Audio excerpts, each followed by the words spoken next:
Good evening, everyone. Good morning for those who are following this program in America.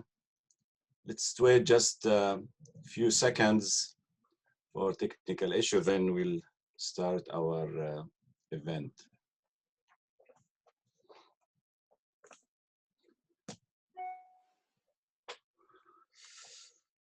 Okay, good evening and good morning again.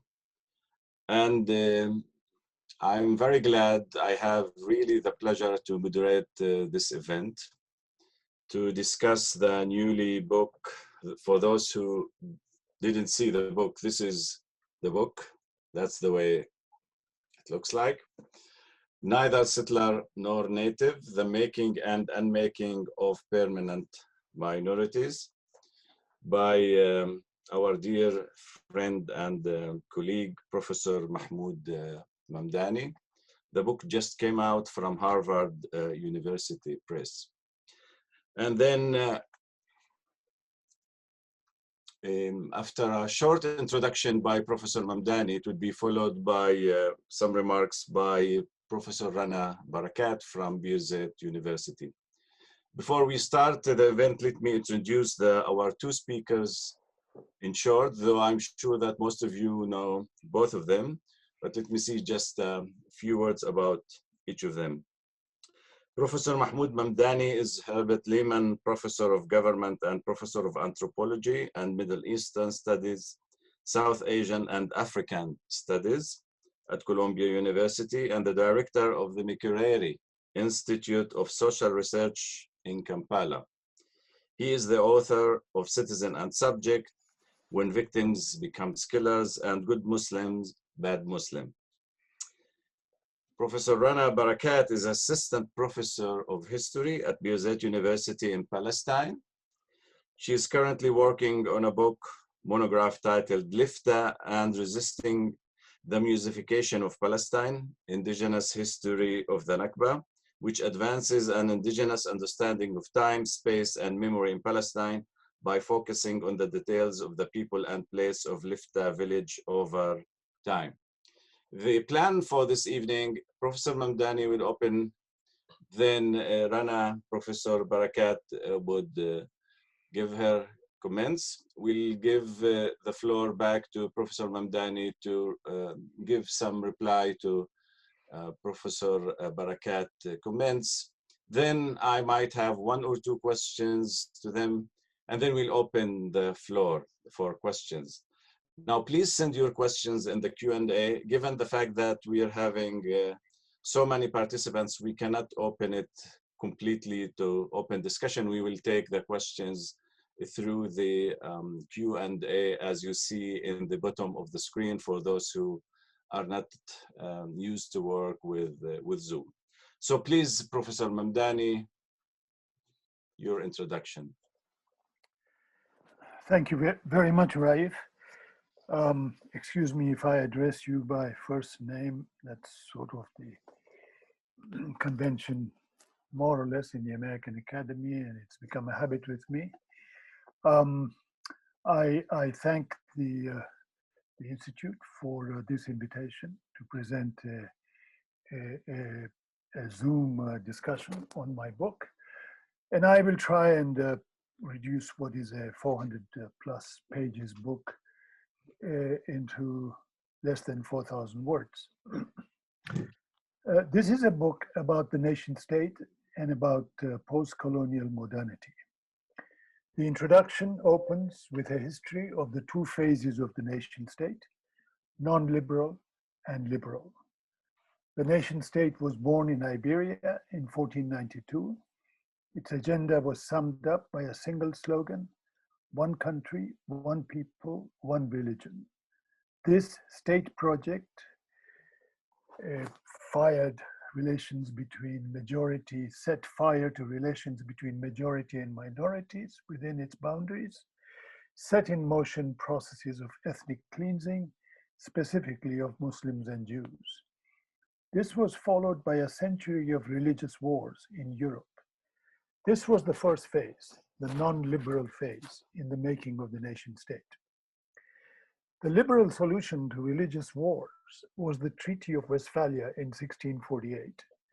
Two key components of the modern state were born at Westphalia: religious toleration at home and the reciprocal guarantee of sovereignty abroad. The liberal solution was put forward in John Locke's treatise on tolerance.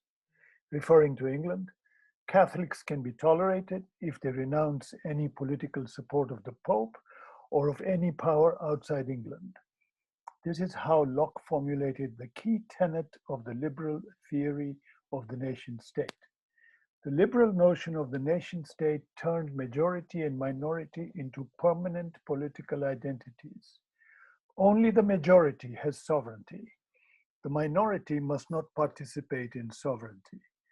The notion of a sovereign majority alongside non-sovereign minorities was the original liberal sin. In this book, I explore the export of the notion of different kinds of citizens, sovereign and non-sovereign, from the US to South Africa to Nazi Germany, and finally to Israel.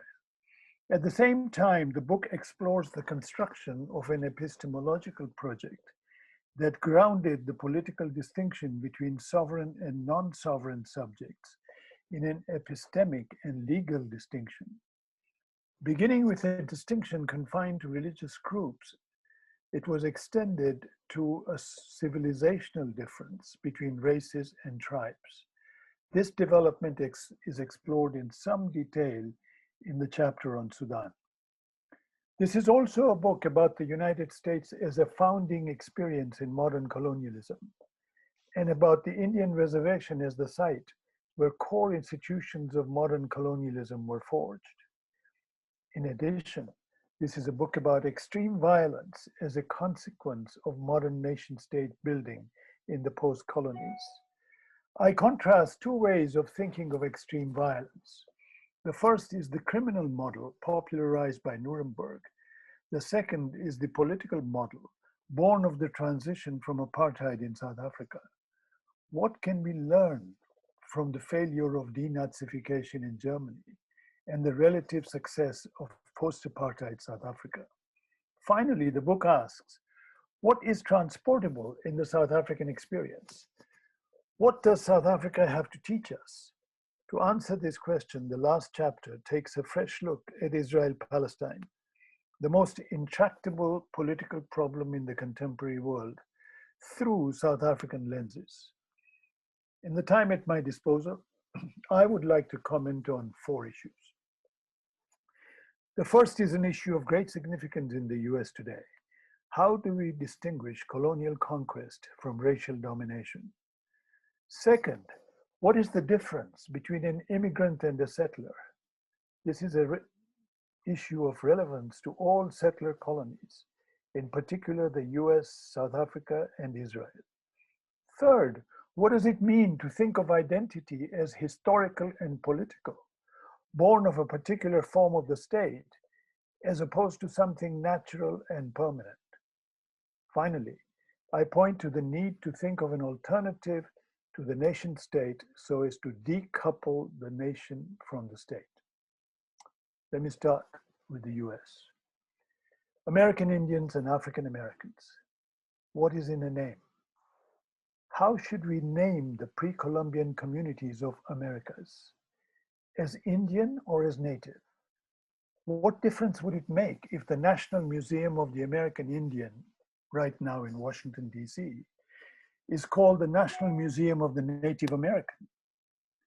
Why is it that the 1964 Civil Rights Act did not apply to Indians in reservations, but did to African Americans and other minorities, so that a separate Indian Civil Rights Act had to be passed in 1968?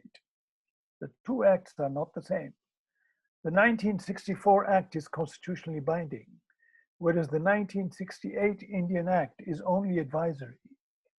Reservation Indians are not and have never been rights-bearing citizens of the United States in a constitutional sense. The reservation was a creation of the US. The reservation is a separate polity, separate from the United States. The Europeans who came to America were not immigrants, they were settlers. Whether they seek equality or advantage, immigrants come to join existing polities. Settlers come to displace existing polities and establish their own exclusive sovereignty. Indian reservations are not part of the sovereign state we call the United States. In the words of Chief Justice John Marshall, mid-19th century, reservations are, quote, domestic dependent colonies. Politically, the term Indian tribal sovereignty masks colonial domination. Reservation Indians are legally wards of Congress. Reservation authorities are overseen by a vast federal bureaucracy known as the Bureau of Indian Affairs.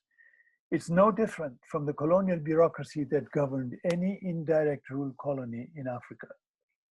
The Indian reservation was part of a two-state solution, a sovereign state alongside a non-sovereign protectorate.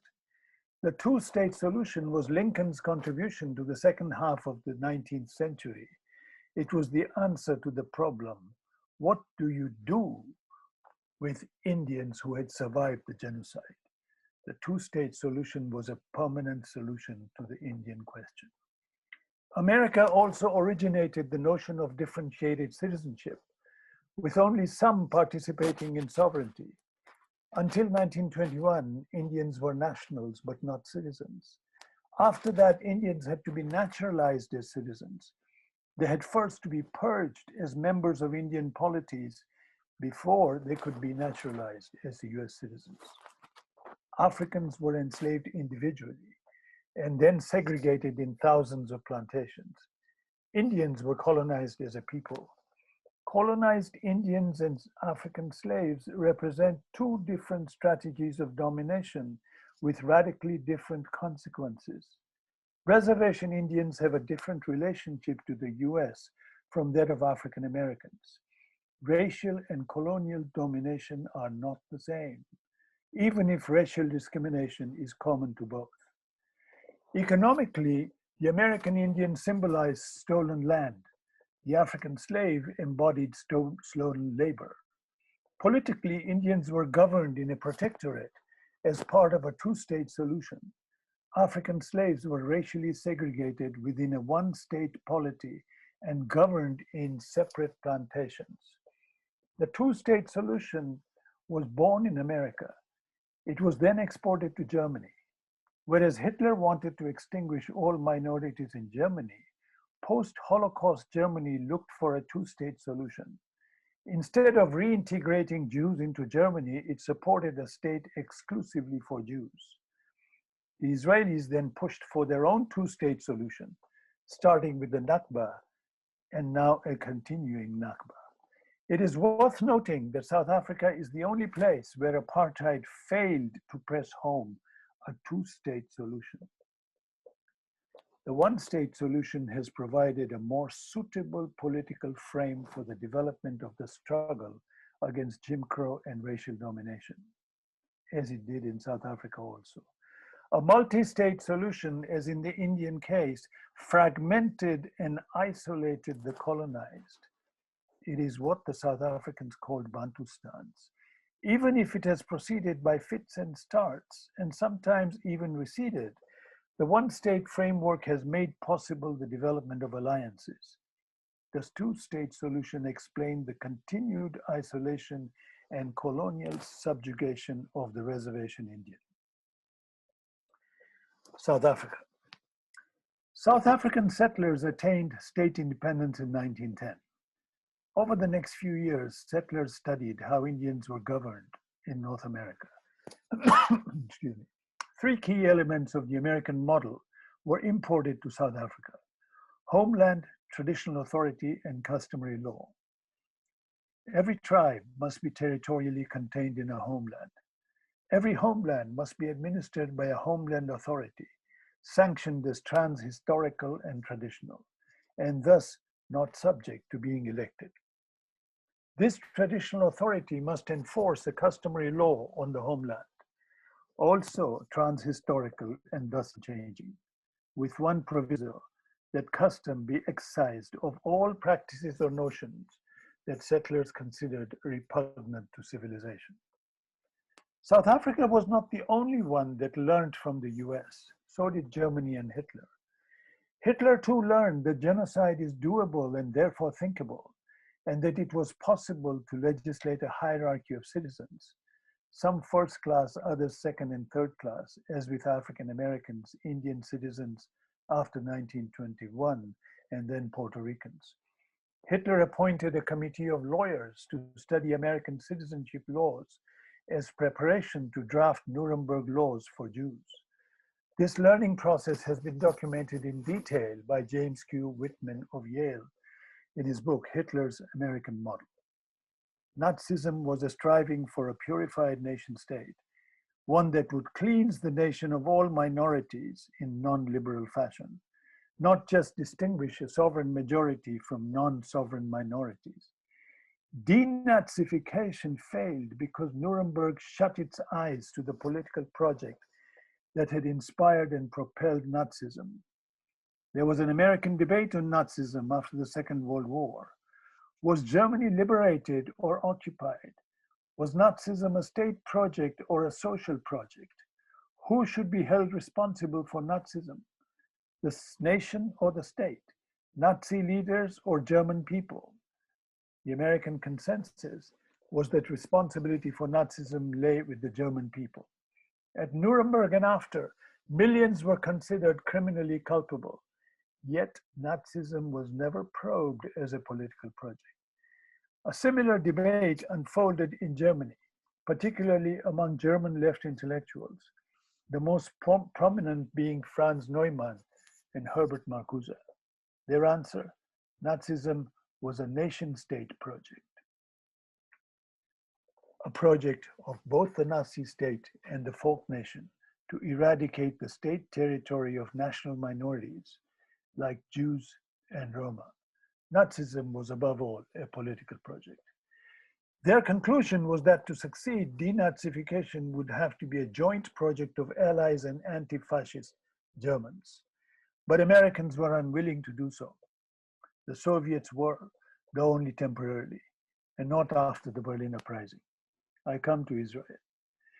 Are Jewish people in Israel settlers or immigrants?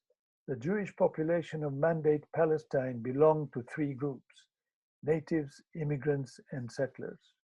The last being the group that wanted to establish an exclusive state. Palestinians inside Israel cannot participate in sovereignty. They have rights, even political rights, including the right to vote, but they cannot participate in power. Israel is a Jewish state. There is in Israel-Palestine an ongoing debate on the merits of a one-state versus a two-state solution. It calls on us to think through the difference between colonial and racial subjugation, even where racism plagues both. In American terms, it is the alternative represented by the African slave and the colonized Indian. For a third alternative, we have to look at the South African transition from apartheid. I trace the turning point in anti-apartheid politics in South Africa to the 1970s. Anti-apartheid politics before 1970s reproduced the racialized architecture of apartheid. Each racial group organized separately, as defined by apartheid power. Africans as ANC, Indians as Natal Indian Congress, coloreds as Colored People's Congress, and whites as Congress of Democrats. The apartheid mindset was broken only in the 1970s. The key initiative came from the student movement, starting with Black students, led by Biko, when Black students left the liberal white student organization, formed their own separate body, and went on to organize township dwellers, starting with Soweto. Left in the wilderness, radical white students turned to organizing hostel workers on the fringes of townships.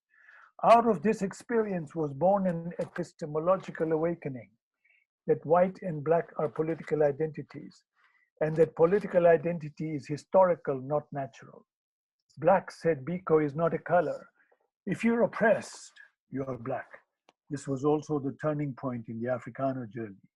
From being junior partners of British colonialism, to becoming a part of the anti-apartheid coalition. Born in the 70s and 80s, the South African moment signified three epistemological shifts. It went from mobilizing opposition to apartheid to championing an alternative to apartheid, from calling for a state of the majority, the national majority, the black majority, to championing a state of all the oppressed. From opposition to whites, it went on to oppose white power. It depoliticized race and historicized the notion of majority and minority. 1994 led to the birth of a new political community. This outcome should be seen as the alternative to Nuremberg, which opened the gate to two purified states, a Germany without Jews and an Israel without Palestinians. The anti-apartheid struggle was not directed against a single center from multiple centers.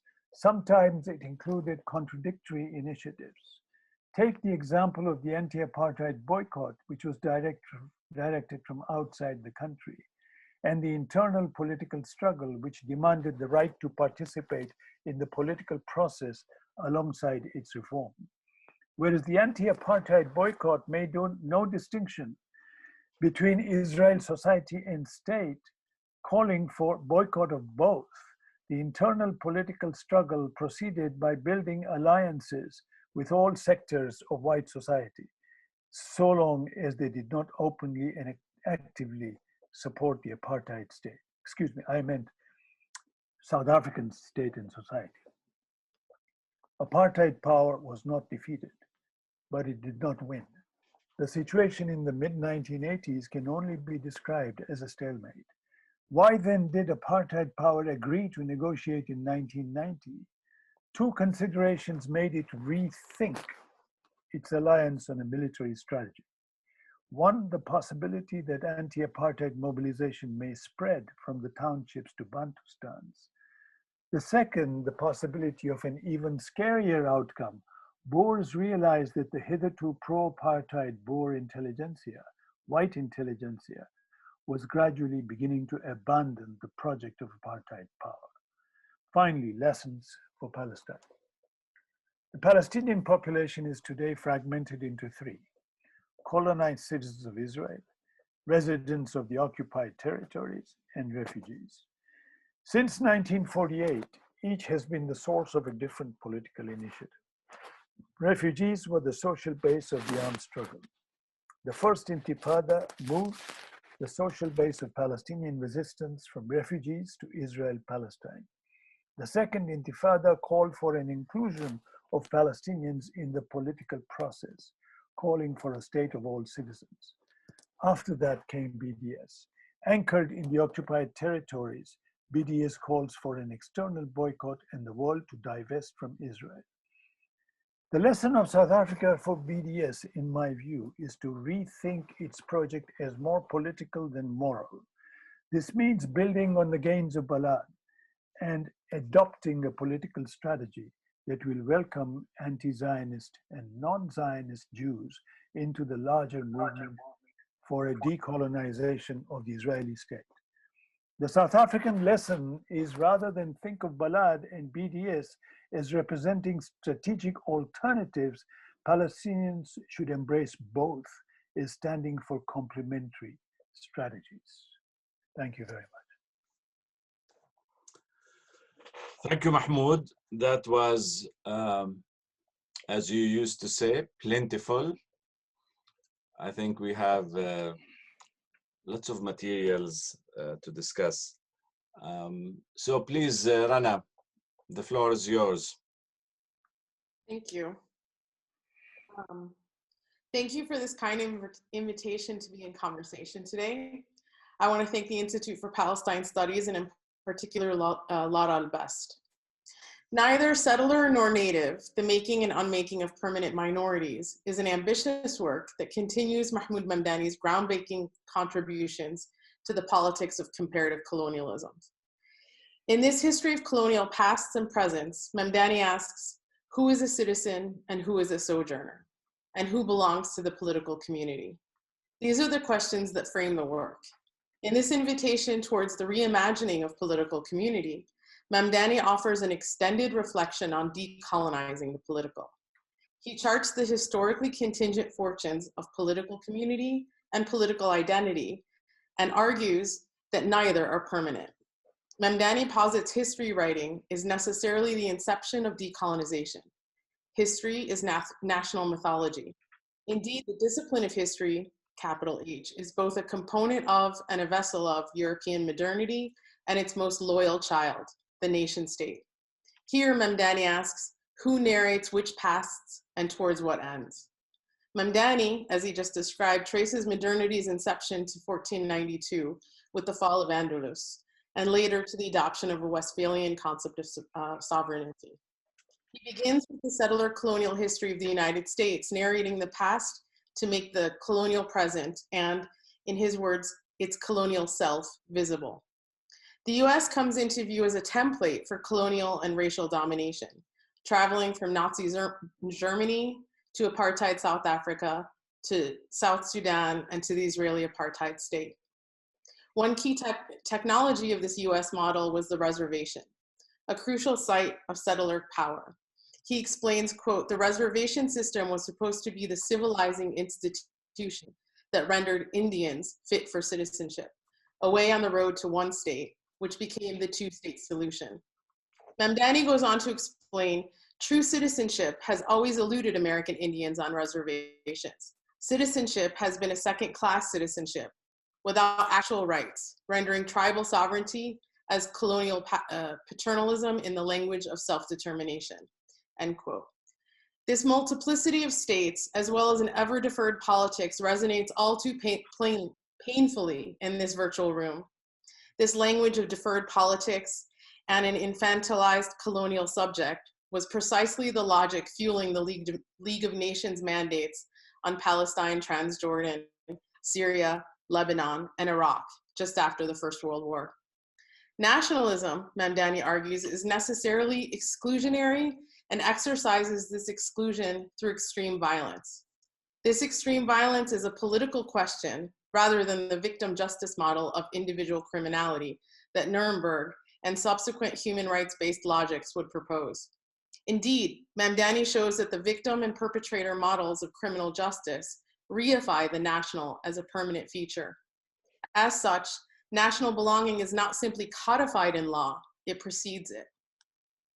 Mamdani suggests that Indian societies, his words, were formed by their resistance to and embrace of colonialism.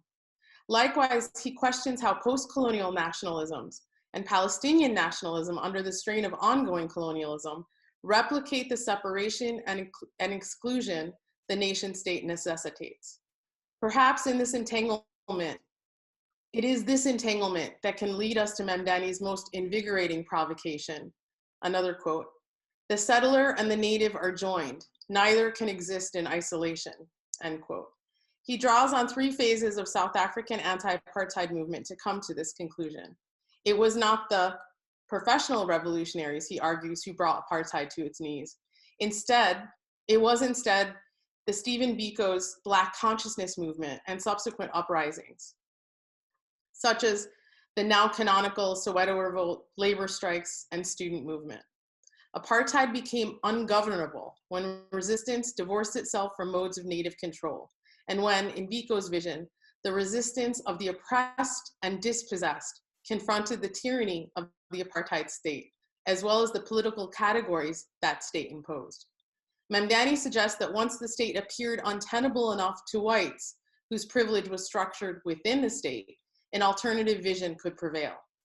While Mamdani recognizes the unfinished nature of the dismantling of the apartheid state in South Africa, as well as the transformative power of the popular movement that brought this about, he also suggests that political decolonization could not have happened had the white minorities' anxieties not been placated within the alternative vision of a new kind of state, whereby white settlers could become white immigrants. In Mamdani's formulation, neither settler nor native, for everyone became survivors in the post-apartheid state. Perhaps tonight, in this particular grouping of people, what will inspire us the most is Mamdani's reading of Zionism. Mamdani explains the dual phenomenon of Zionization and Judaization in the making of the settler state, and settler society. Zionization, as he explains it, made the nation a legal and social endeavor, and Judaization made the society, whereby non-Jews must be expunged and non-conformist Jews were made to conform into a singular white Ashkenazi identity of Jewishness. In other words, the modern imagination of a Jewish people.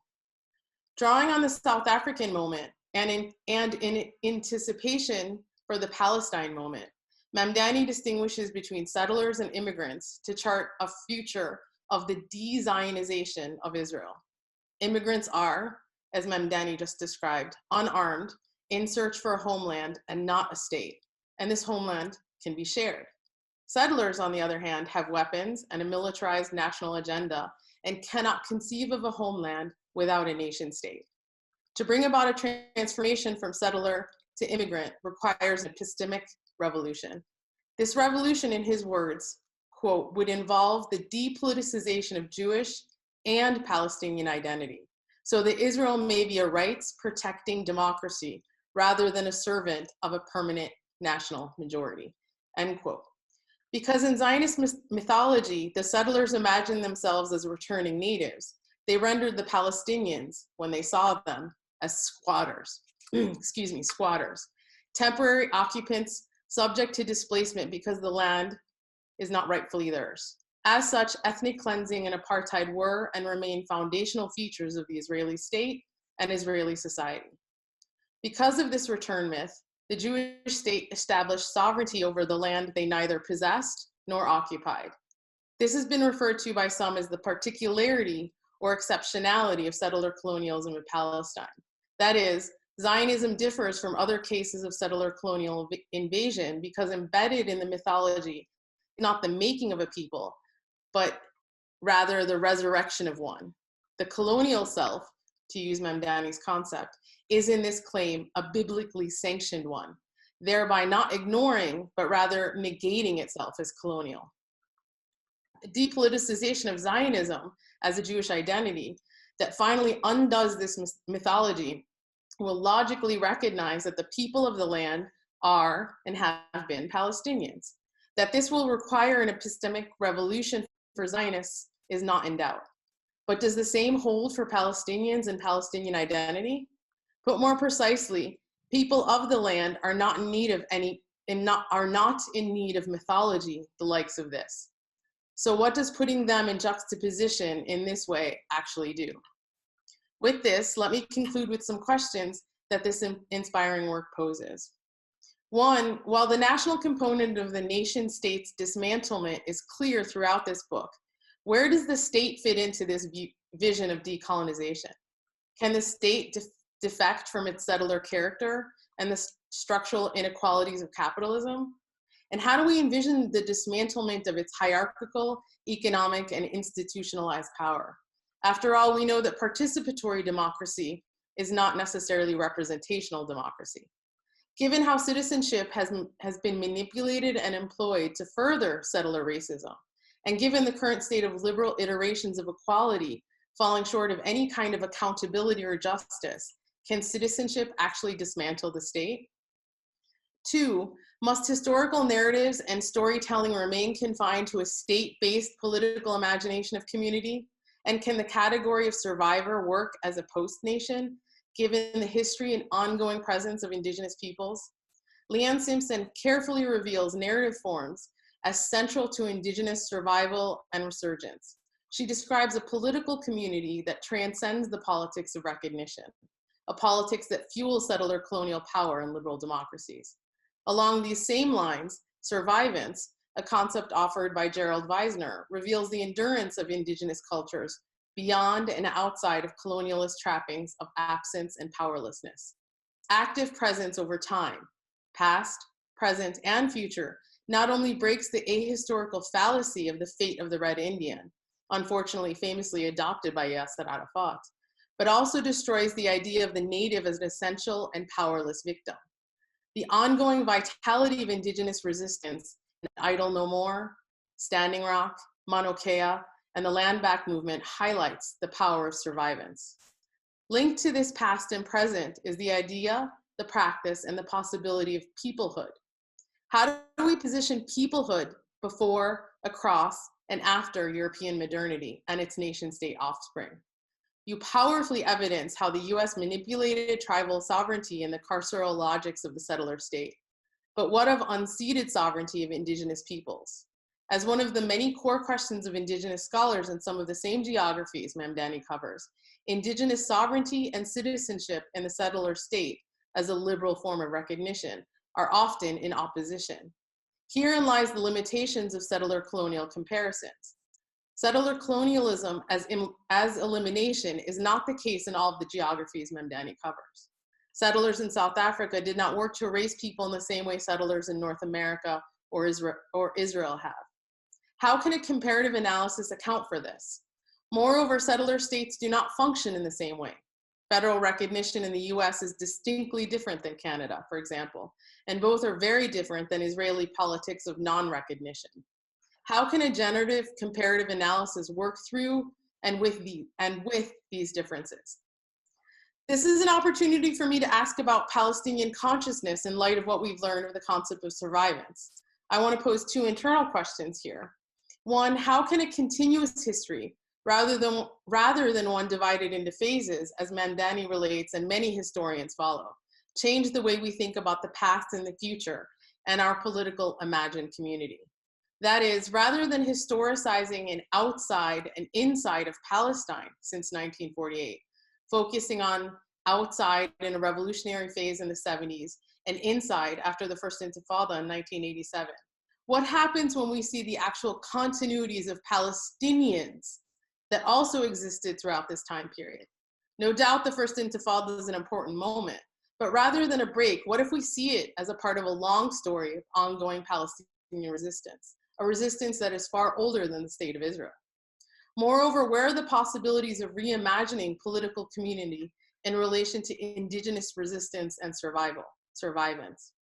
Second, in this context, might politics and political parties be read in complement rather than in isolation? Rather than focusing on one party or one particular politician in 48 Palestine, can politics also be read on a continuum in relation to a liberationist praxis and through an attention to the conceptual possibilities involved in survivance? This might help us understand BDS, the boycott, divestment, and sanctions movement, more clearly. It is a movement, not a solution, as Mamdani explains and critiques. That is, BDS does not provide a political vision. It is explicitly not a solution, nor does it provide a final outcome or answer to the Palestine question. But it is a part of a large tapestry of Palestinian politics. It is the floor, not the ceiling, as often proclaimed by activists. That is, BDS's politics is not revolutionary, but it is about cultivating solidarity. It is also about accountability in the forms it can take. It is one of the many parts of the longer story and large tapestry that I just mentioned that works to make the continuation of Zionism untenable. I will conclude with the question of de-Zionization of Israel as an epistemic revolution. Where do we locate peoplehood and alternative communities in this vision? Is the de-Zionization of Israel Palestine? Thank you. Thanks a lot, Rana. So I'll give the floor back to you, Mahmoud, if you have until 7 minutes if you want to react, first thoughts on what you've heard. Okay, thank you very much. Rana, thank you so much for very considered response, a very serious reading of the text. And as Raif has just said, mine will be a very preliminary response, a response which will not try and be comprehensive in terms of all the issues you've raised, but take some of what I think are key issues in your presentation.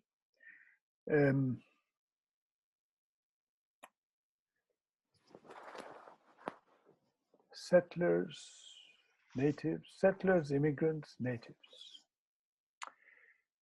What does it mean to depoliticize Zionist and Palestinian identity?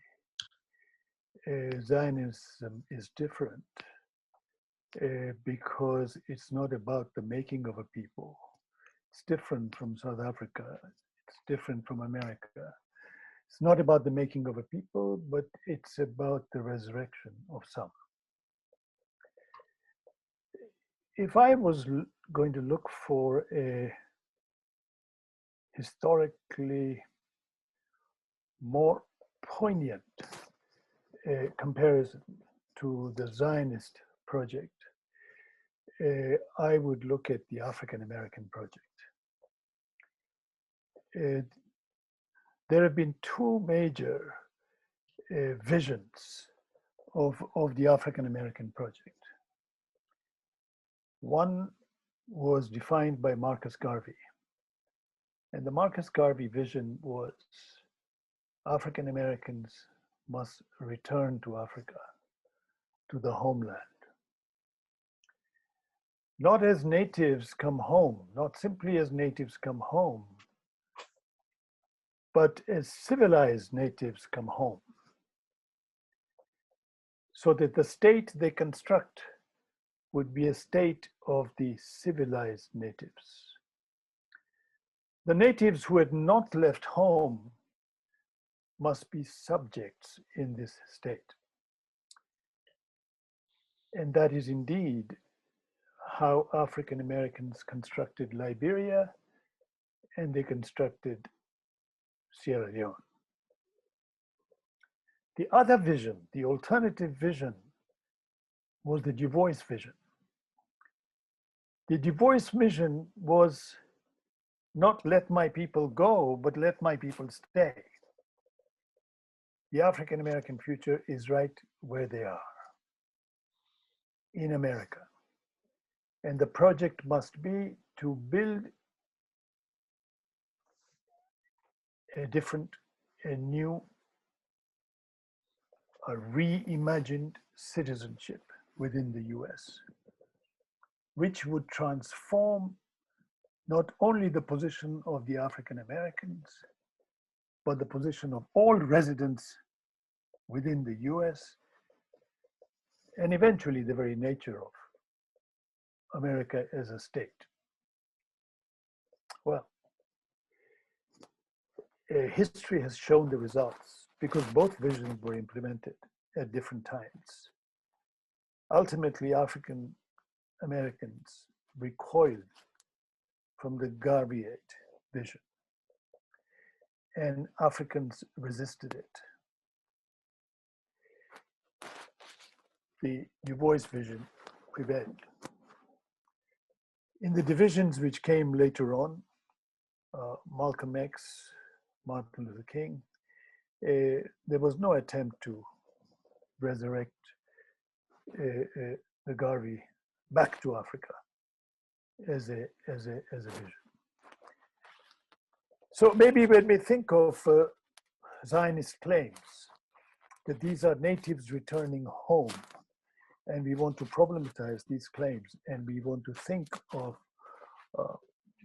different kinds of futures, it can lead to, we should be thinking of the African American project, the Garveyite project, to return to Africa.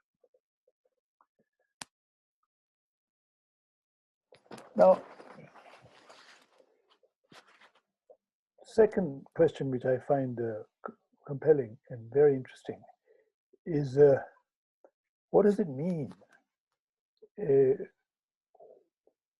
to think of settler and native as kind of joined at the hip, that either they remain together or they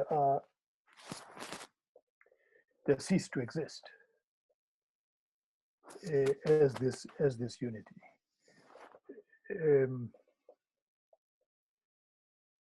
For Zionists to depoliticize themselves would be to cease to exist as Zionists. But for Palestinians to depoliticize and I will come back to this question, really depoliticize. What does it mean? Do Palestinians have to cease to exist? Now, I am talking, when I talk of depoliticization, I don't mean moving away from politics. I really mean moving to a different kind of politics. I mean depoliticizing cultural identities. I mean separating culture from territory, because the politicization of culture is linking culture to territory. And here, of course, I'm referring to very much to the whole question of relationship between ethnicity and tribalism in the African context. But what would it mean for Palestinians? Would Palestinians cease to exist? No, of course not. But I think the understanding of who is a Palestinian would change. If the nature of the state in historic Palestine, it becomes different. If it is a state which is predicated, which is inclusive enough, so that Jews seeking a homeland could become members of that state, citizens of that state, but not have an exclusive state of their own, then the definition of a Palestinian, assuming that state would still be called Palestine, it may be called something else, the definition of a Palestinian would have to change. And yet, I mean the political definition of a Palestinian, without obliterating the identity of those who have historically been Palestinians and who have resisted as Palestinians.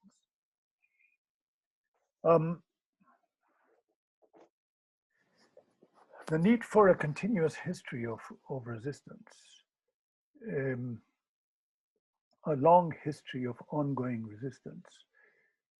I think this is an absolute necessity.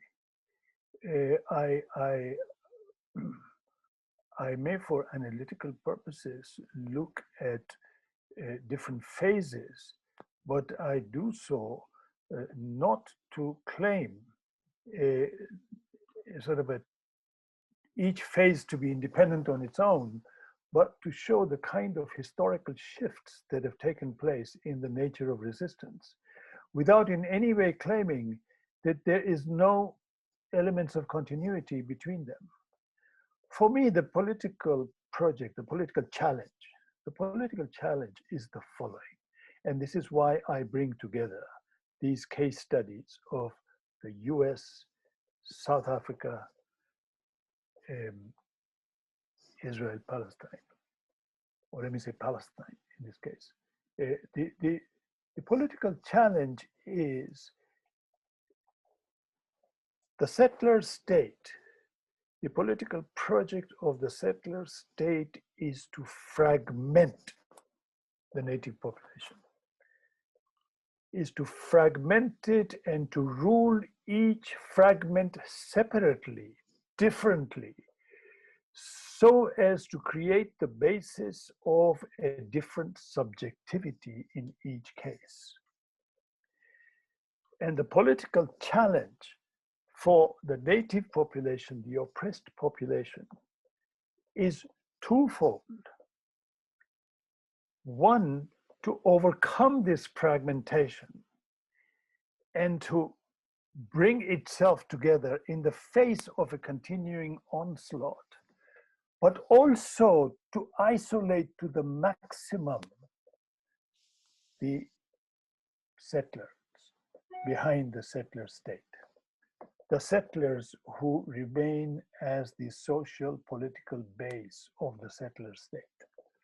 And this requires, in my view, a liberation project and a liberation strategy, which, without losing its kernel, its core, its vision, would become as open and as inclusive as possible. This is what the South African movement, liberation movement, managed to do. And this, I think, is in many ways an enduring lesson that the rest of us need to learn. I'm glad, Rana, you pointed out that this is not a critique of BDS, because the days and the decades when a single movement claimed to be the sole representative, the way PLO did, the way the ANC did at one point, those decades are gone. There is no sole representative of the oppressed people. There are different representatives of the oppressed people. The movement itself generated by this mobilization, we can read a coherence into that movement without ascribing that coherence to each mobilizing initiative. So I do not expect BDS to take on the mantle of the sole representative of the Palestinian people. And in that sense, this is not a critique of the BDS, but it is addressed to those who would think of BDS and Balad as two alternative ways. I think they need to be joined.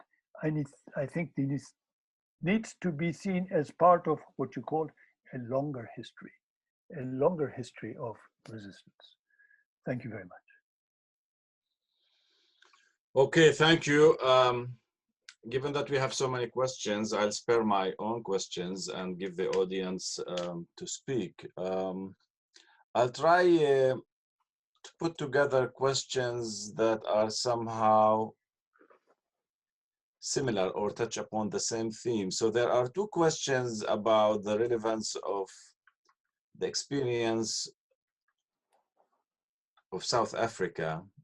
So I'll read them instead of summarizing them. Actually, they are quite similar. So to what extent can the South African transition serve as a model to Palestine if, as you and others argue, the political decolonization must precede the separation between the state and civil society? The political decolonization must precede the separation between state and civil society. So this is one question regarding the relation or the South African experience compared to Palestine. And the other question is, to what extent can the South African transition can serve as a model to Palestine if, as you and others argue, the political decolonization presupposes a separation between state and civil society? And the question adds, in recent years, we saw increasing demands for amending the US Constitution with respect to the land question. Many scholars deny it's a post-apartheid moment of discontinuity, but rather a new apartheid constitution, that it may have addressed apartheid, but not settler colonialism, and that the truth and reconciliation focused on preparation and ignored the beneficiaries. Sorry, I think I made a mistake. In recent years, we saw increasing demands for amending not the US, the South African Constitution. I'm sorry. So do you want me to repeat that one? In recent years, we saw increasing demands for amending the South African Constitution with respect to the land question. Many scholars deny that it is a post-apartheid moment of discontinuity, but rather a new apartheid constitution, that it may have addressed apartheid, but not settler colonialism, and that the truth and reconciliation focused on perpetrators and ignored beneficiaries. So let's take these two and then we'll continue. We have many others. Let me give you time estimate. We have about 40 minutes. And we have lots of questions. So if you can give each bunch of two questions, something around 5-6 minutes, that would be fine. We should be fine. Thank you. Thank you very much.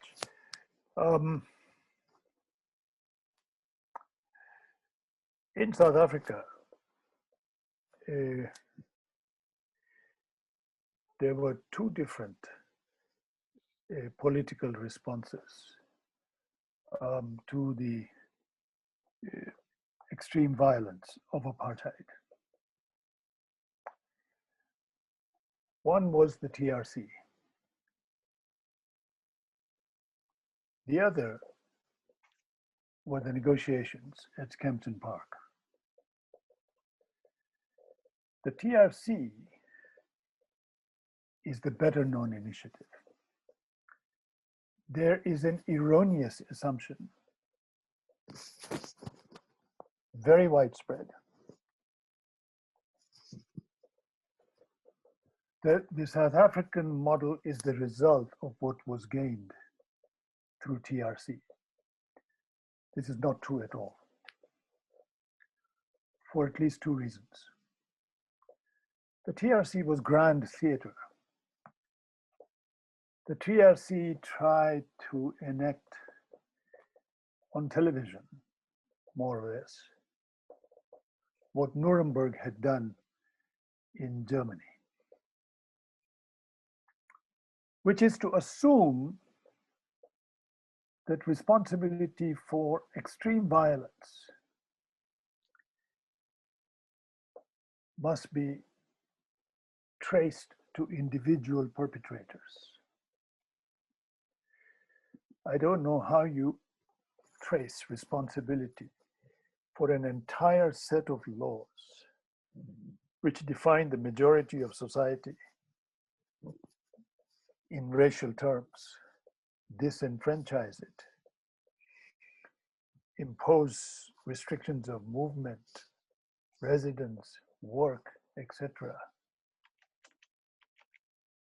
So once you just want to look for perpetrators, you're only looking for the most obvious and superficial violence. You're not looking for violence against those decolonized as a whole. You're going to ignore state violence and ascribe state violence to individual functionaries of the state. Because in the language of crime, the state cannot commit crime. Crime is against the state. But most importantly, you're going to ignore the political project of the state, which is what the TRC did. The second initiative, and the TRC was established much later. What came before the TRC was really the first initiative, is the talks at Kempton Park. The talks at Kempton Park focused on the political project. The talks at Kempton Park brought together the power we know as apartheid and its opposition. All the movements that fought, that were involved in the anti-apartheid struggle to one extent or another. And Kempton Park was basically about not individual perpetrators, but it was about issues. It was bringing together organizations, each of which claimed to have constituencies. Instead of looking at individuals, it was the negotiation between constituencies. And it redefined the political project and the political community we know as South Africa.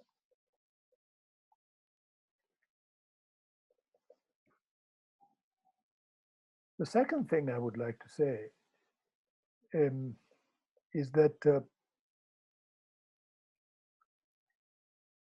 and I think this is sort of an underlying theme in these two questions, and it may come up more explicitly in the other questions, and maybe I should wait for it, because I don't know, Raif, you'll advise me. What I want to talk about, secondly, is the question of the relationship between social justice and the reorganization of the political community.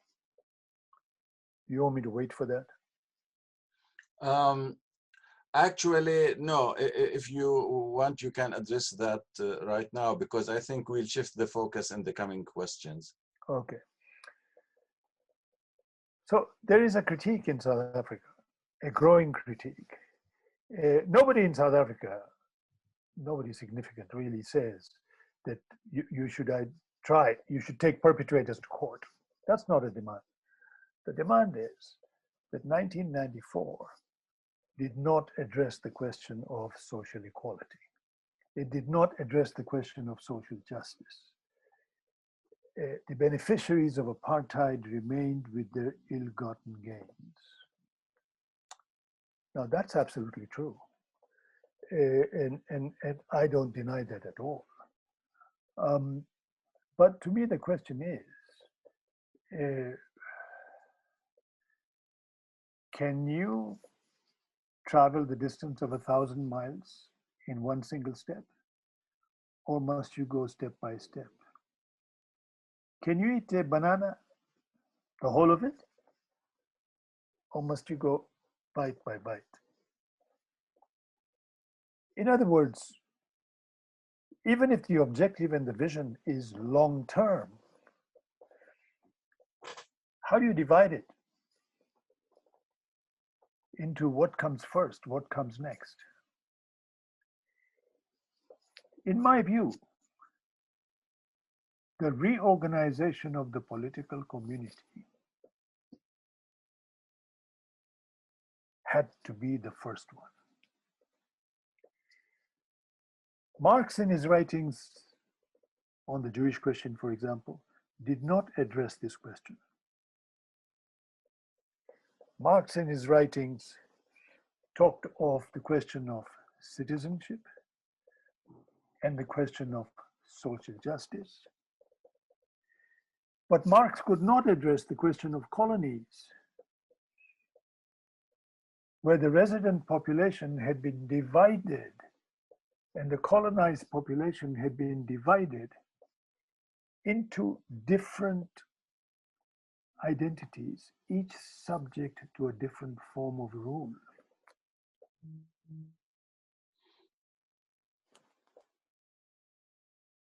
If you placed the struggle for social equality, the struggle for social justice, before the struggle for rethinking the political community, the chances are that you would have a racial war in South Africa. The chances are that the war against the beneficiaries of apartheid would turn into a war against whites.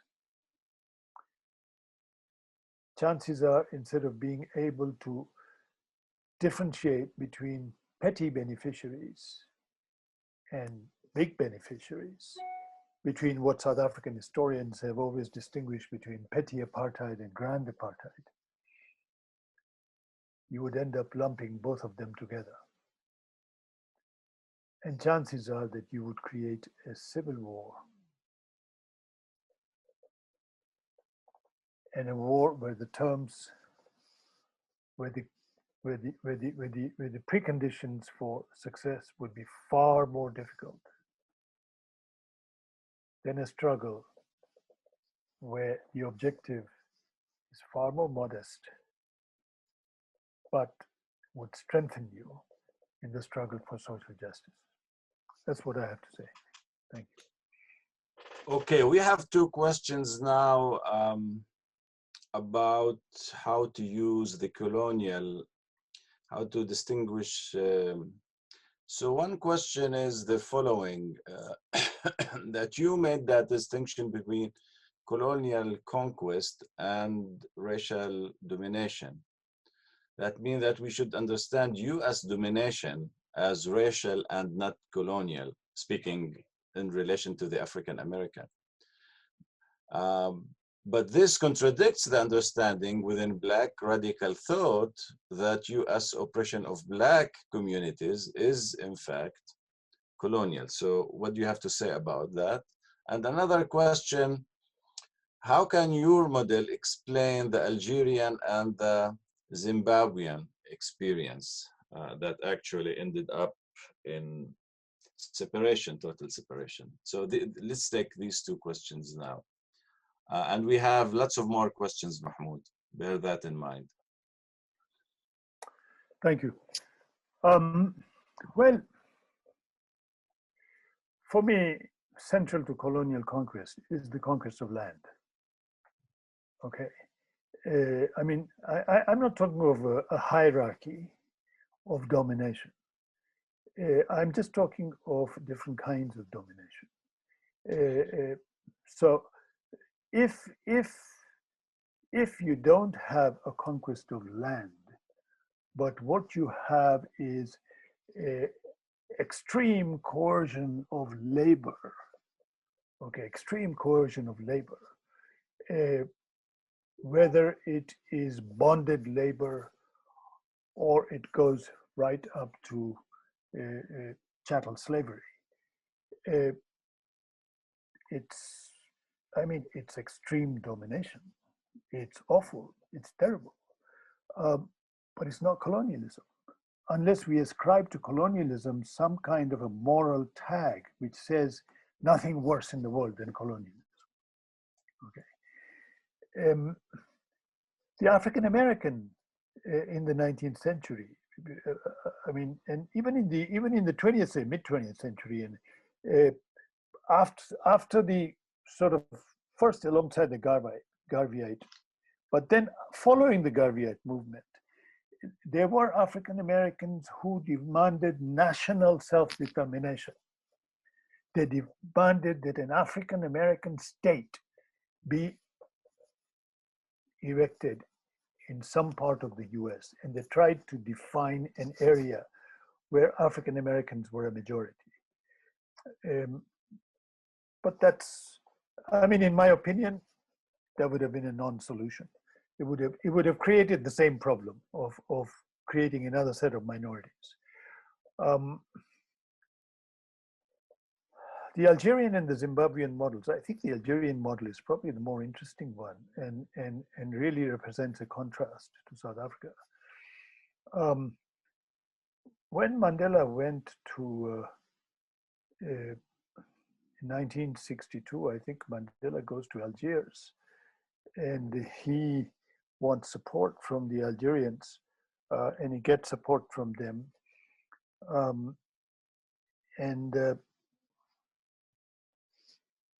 Mandela is thinking of Algeria as a model. Then he returns to South Africa and there's the Rivonia trial and Mandela is put in jail. And Mandela is in jail for 28 years. And Mandela comes out and there is some kind of a shift in Mandela's vision and perspective. What is that shift and the reasons for that shift? Besides Algeria, the Algerian model has been followed also in Mozambique, in Angola, before Zimbabwe. And Mandela, I think, concludes that the way forward is not the Algerian model. The way forward is not that the settlers leave. The way forward must be to give the settlers an option so that only the most diehard feel compelled to leave, not the vast majority, as they did in Algeria. The way forward is a notion of citizenship. Of course, the Algerian notion of citizenship was tied to both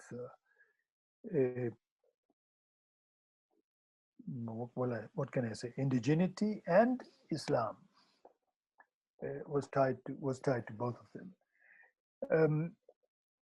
Now, more than Mandela, this vision is a result of what happens while Mandela is in jail.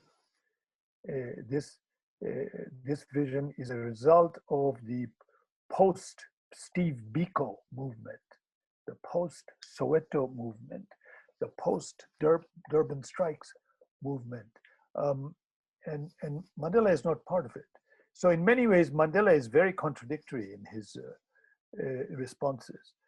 Winnie Mandela reflects that shifted vision much more. Winnie Mandela is a product of not the armed struggle vision from outside, but the product of a popular uprising vision. And Winnie Mandela and that popular uprising, although it's in black communities, townships, but its militants include whites. Okay, not many whites. I mean, you know, but maybe 80, 100, and then white organizations which come in support, give moral support. Zimbabwe, well, I think the difference between Zimbabwe and South Africa is that in Zimbabwe, the liberation struggle was almost exclusively not joined by white Zimbabweans. There was no Soweto movement in Zimbabwe. There was no Biko vision in Zimbabwe. In Zimbabwe, the movement was shaped and directed by movements dedicated to armed struggle. Zimbabwe was a predominantly rural society. South Africa was not. So different conditions. But Algeria, I think, is a far more interesting case.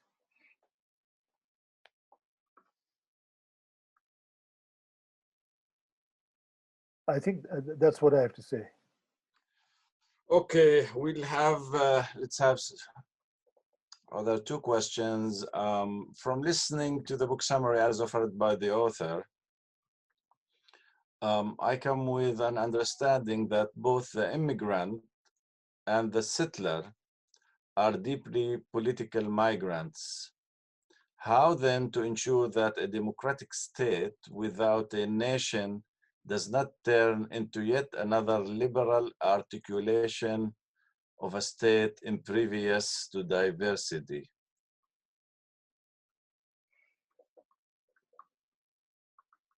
Let's take that, and then we'll have another two questions. Okay, thank you. So I began with the history of the nation-state project, and I began by saying that this project has two histories, interconnected, but two different phases. There's a non-liberal phase and there's a liberal phase. The non-liberal phase is about complete ethnic cleansing. Get the minorities out. Okay, there must be purity. One territory, one religion, etc.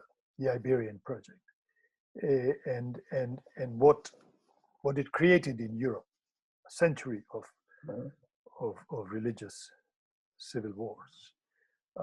The liberal project, which was supposed to remedy the defects of the non-liberal project, was still a nation-state project. The liberal project was that the nation tolerate its minorities on one condition, that the minorities accept that they are not sovereign. The nation is sovereign, and the minorities are non-sovereign. The most they can be entitled to are rights in civil society. Okay, so that's the liberal solution. The only community, the only group identity liberalism accepts as natural is nation, none other. Otherwise, liberalism stands for individual rights and only individual rights. So the South African solution is not a move to a liberal state. It has certain elements of liberal legacy, mainly individual rights, but it's not a liberal package, which it rejects the notion of a nation state. It rejects the notion of the nation as an ahistorical collective identity. It is really willing to rethink the collective identity. Now, let me say just one other thing in addition to this. Look, in the book, I don't spend much time on what you may call the solution. Okay, I talk about decoupling the nation and the state, but I don't spend much time on it because I don't believe that a professor can come up with a utopian vision in his or her study. I mean, I think that professors or scholars or movement activists can make coherent that which has been sort of worked out in different aspects of practice. But I'm not part of those whose business is to work out a vision in advance. So I don't have much to say about that. What kind of a future? What I do have much to say about is how has the problem been understood in different places, and what can we learn from, positively or negatively, about the kind of action this understanding has led to. Thank you. We have still plenty of questions. We can't take all of them, and we have to give some time to Rana to comment, but we have a question about the role of religious Muslims or other movement and the current critique of secularism. How do they relate, contribute, or limit to struggle for decolonization? Where do you locate the role of religion or political movement inspired by religion in the process of decolonization?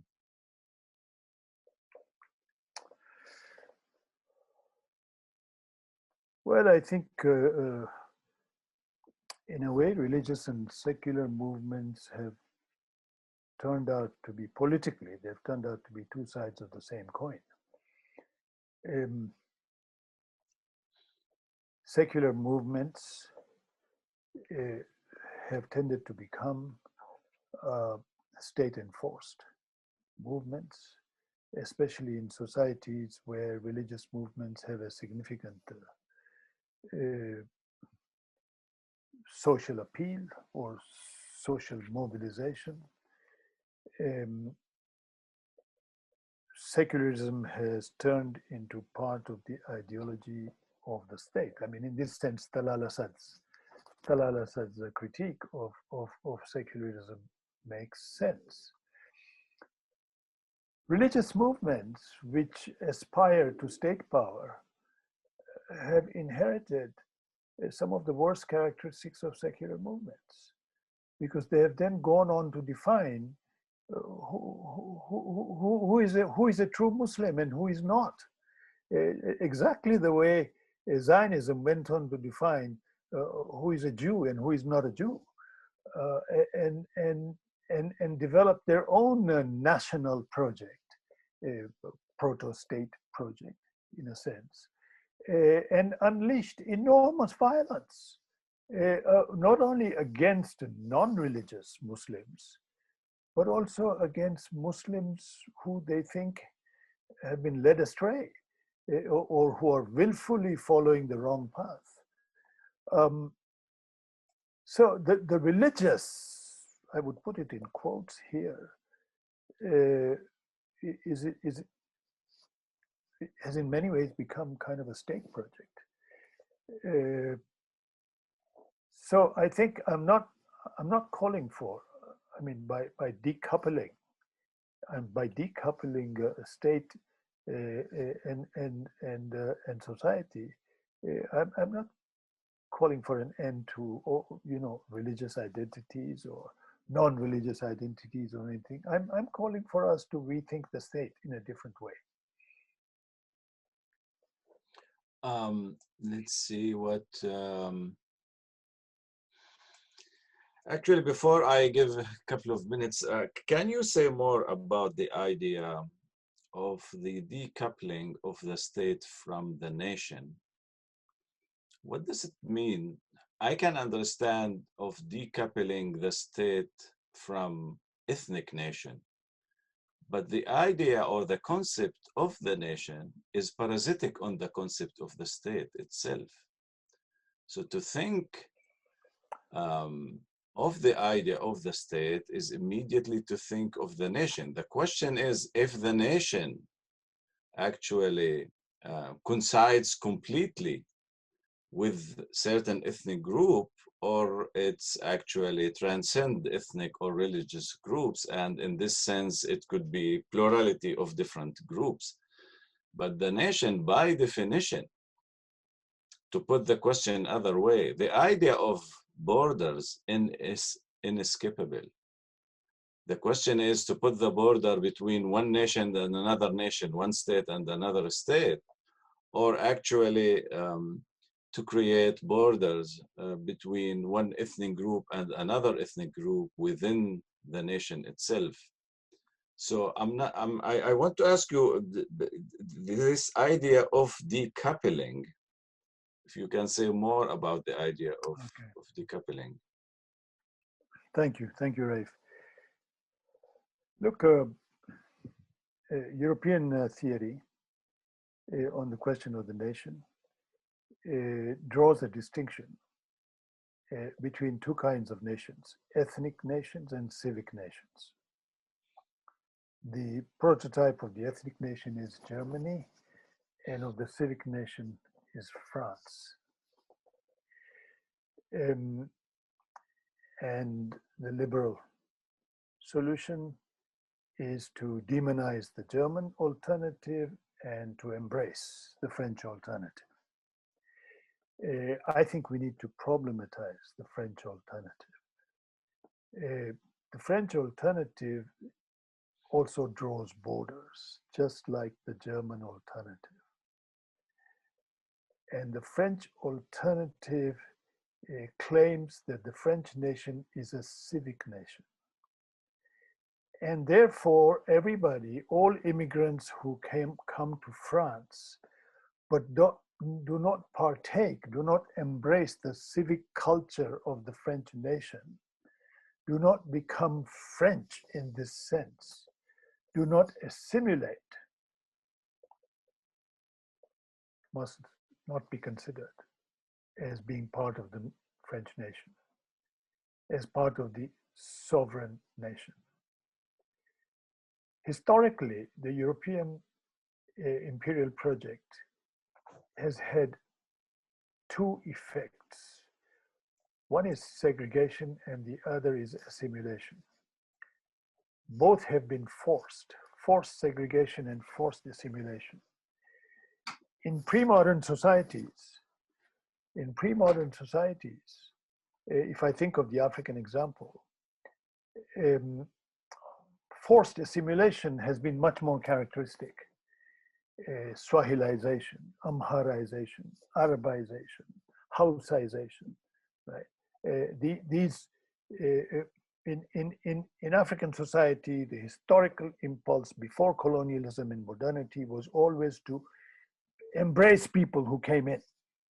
Okay, embrace people who came in, and they became part of the group. You became a Muganda provided you spoke Luganda and you married a Muganda, and you took into it Baganda culture.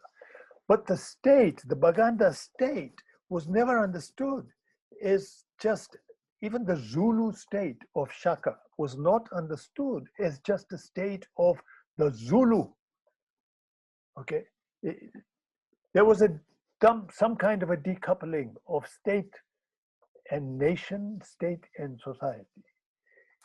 Now, as I said earlier, I don't have a vision of this which would give you details, no. But, and I do think, without being nostalgic, I do think that we must treat our past, our non-colonial, pre-colonial past as a resource, not as a model, but as a resource to sift through it, to see what we can take forward and what we cannot. Finally, of course, the idea of border is inescapable. But the question is, where is the border drawn? The French draw the border inside France, right inside France, so that there are people who are residents of France, but they are not considered French citizens. They may have the passport, but they are not considered part of the sovereignty of the French state. So that's what I'm talking about. Thank you. Okay. that's the plan. Rana, I'll give you 5-minute comments, and then I'm going back to you, Mahmoud. You have 1 minute to conclude and to say thank you. And we're sorry for all those who we couldn't take their questions. We're sorry, we have plenty of questions. So please, Rana. Okay. First, I want to thank you, Raif, because you didn't get a chance to say very much, did you? So I want to thank you for giving me your time. And I'm sure you have a lot to say. I'll try to sort of echo some of the things that I know that you might be able to say. I want to start with the Black radical tradition, which is one of the invitations that Mahmoud gave us, and it's contingent on one of the questions with regards to how Black struggle in the U.S. in particular is been articulated.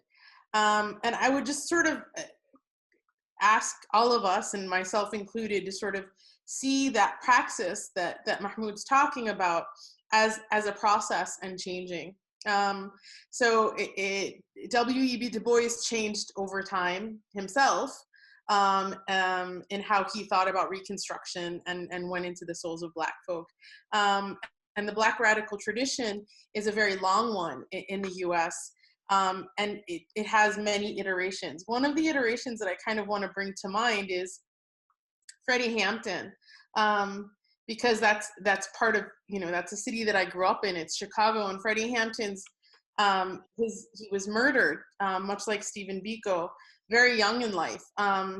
And one of the reasons a lot of people think he was murdered is because he worked on the ground to create something called the Rainbow Coalition, which still exists in a different kind of iteration. But it was about speaking not the language of oppression, but speaking with oppression.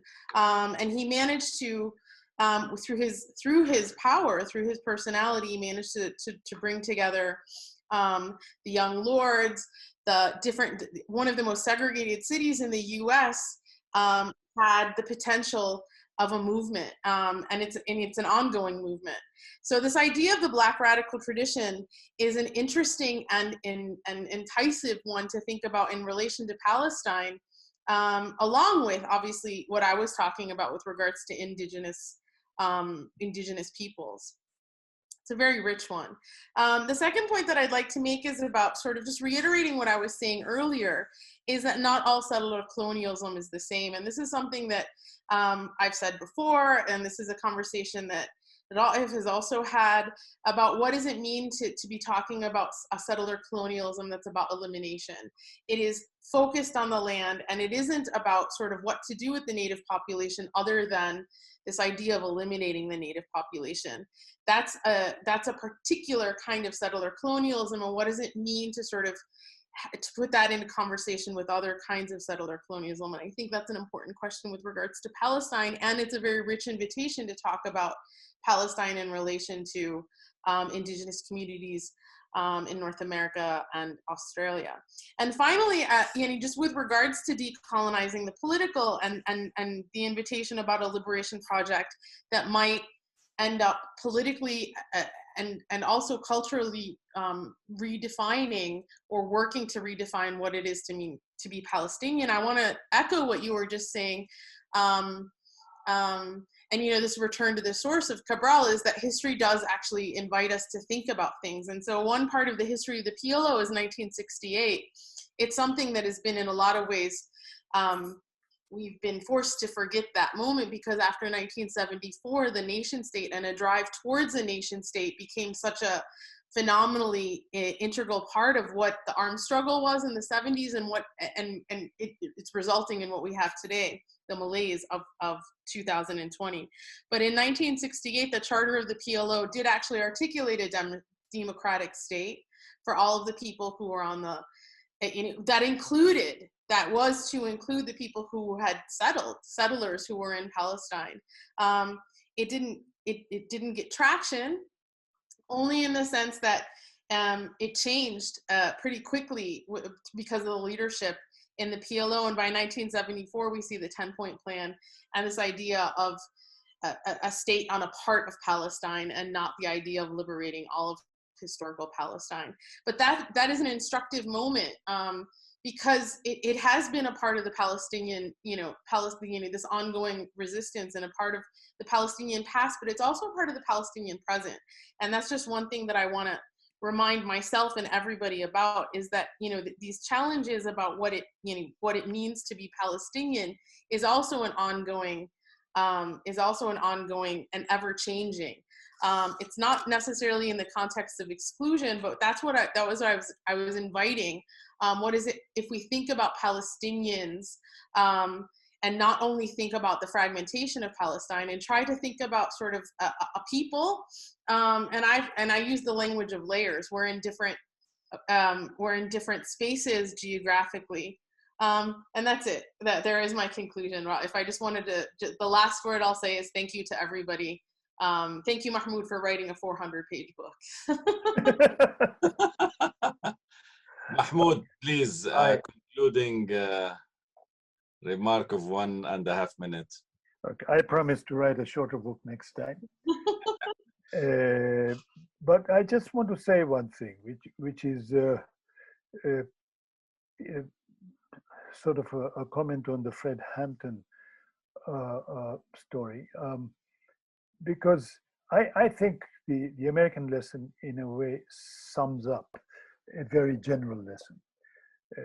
The contrast between African American and an American Indian, the Indian. The Americans not only fragmented Indians into separate reservations, but also imposed a forced isolation on each one of them. The advantage, the possibility for the African American, for the African slave, because they were part of a one-state solution, was that they had the possibility of building alliances. Okay, and part of their internal story was a contest between whether to build alliances or to go it alone. And in some ways, it was those who wanted to go alone were saying, before you can build an alliance, we can understand them as saying, you've got to marshal your own forces, get your own act together before you can even hope to shake hands with others. So in a way, these are not just sort of absolute alternatives. There's a kernel that has to be grasped from each side. But overall, I think the alliance building strategy is critical. There is no future in forced isolation. Thank you very much, Raif. Thank you very much, Rana. Thank you very much, the organizers of this event and those of you who have attended it. I've certainly learned a lot from this exchange. Thanks. Thank you all. Thank you, Mahmoud. Thank you, Rana. Thank you, IPS, and hopefully we'll meet again in some future event. So good night, everybody. See you later. Thank you.